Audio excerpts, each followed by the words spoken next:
How does a brand with raving fans sold at national retailers and at an affordable middle-class price point still fail overnight?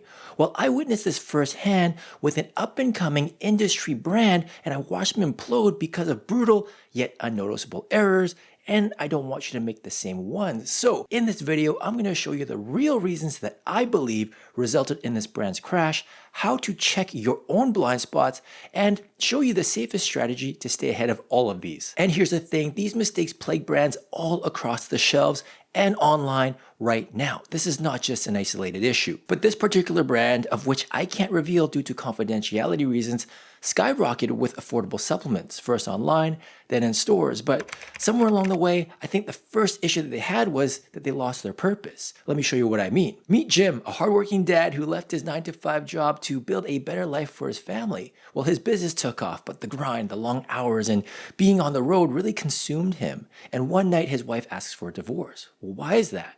Well, that's because he was chasing success. Jim lost touch with what mattered most, his family. That's exactly what happened to this brand. They started with the mission, affordable supplements for everyday Americans, but as retailers lined up and sales exploded, well, they shifted focus from their customers to chasing big channels and distribution. Well, eventually, they became accustomed to the sales numbers and the new opportunities that all of this brought. The results? Well, they lost connection with the people who actually mattered. You know, the people that actually bought their products, and the inventory as a result stopped moving off the shelves. There's a very important lesson here, and that is you have to master selling to your customers before you start chasing bigger numbers. And if you can't win them over, no new channel will fix it. You got to fix this first and then expand. Looking back, this was a crucial mistake, but it's not the only one. The next mistake is one that can trip up anybody, even when sales are booming. Let's use personal finance as an example. Many people struggle to save for a house or retirement, and we tell ourselves, well, if only I made $80,000, $150,000, or $350,000 a year, then I'd be set. But somehow it's never enough.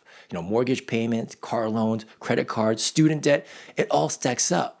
No matter how much you earn, it just feels impossible to get ahead. That's because it's not just about how much you make, it's about how much you keep. If your spending keeps growing with your income, well, your savings are never going to grow. It's all about that margin, right? The money left over at the end of the month. And if you don't control your spending, well, you're never going to get ahead. The same thing happened with this particular brand. Sales were strong, but profits or margins were very thin. Whereas the brand actually owed money. So if you don't have any healthy margins and you can't control expenses, no amount of sales can actually save you. And think about the inventory, like stocking every Walmart, for example, in North America takes a pile of cash. And most brands have to borrow it. So that means more interest payments, strict store terms, penalty fees, and suddenly you have less and less room to breathe. Ever known somebody that's so tied to their mortgage and bills that they can't leave a job that they hate? That's exactly what happened to this brand with thin margins. They're actually trapped. So here's what you can do. Protect your margins, know where you want to play, don't be afraid to say no to opportunities that could stretch you too thin. And if you want to sell in stores, that's fine. Just plan for it and make sure that you can keep your financial freedom. Or if you're happier staying online, that's fine too. When the numbers don't add up, stress goes up, tempers become short, and that's when people and businesses make bad decisions, which leads us to the next mistake this brand made. When your back's against the wall and your business needs cash to survive, the next logical step is often borrowing money, usually from investors or venture capital firms. That's exactly what the supplement brand did, and the investors, of course, brought in their legal team to check for risks, a process called due diligence. They wanted to see everything. You were talking about product labels, website copy, operating procedures, specifications, manufacturing audits, and all the test results for every batch ever made, which the brand easily turned over the next day. Then they wanted proof that the claims on the product labels were actually true. But here's the problem. The formulas were already being sold before vetting the formula and the claims to make sure that it was backed by real science to FDA and FTC standards. It was a gap that's been escalated before, but the brand just couldn't change the products, right? Because the customers already expected certain results and at a certain price point. And unfortunately, the products didn't live up to those claims. The lawyers could argue that the products were either underdosed or used trendy ingredients with shaky research. It's like building a house with faulty wiring.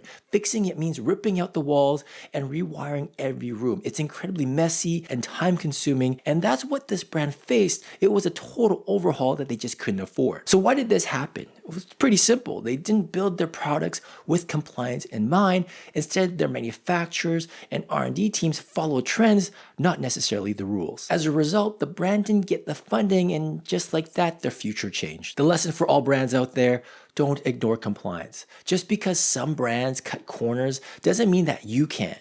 Due diligence, lawsuits, and retailer checks are real. Make sure that you can prove your claims from day one. Also, set up unique, customized testing for your products, have established procedures for your operation, and at least for now, don't trust AI, and you're gonna have to prove that you're following all these steps.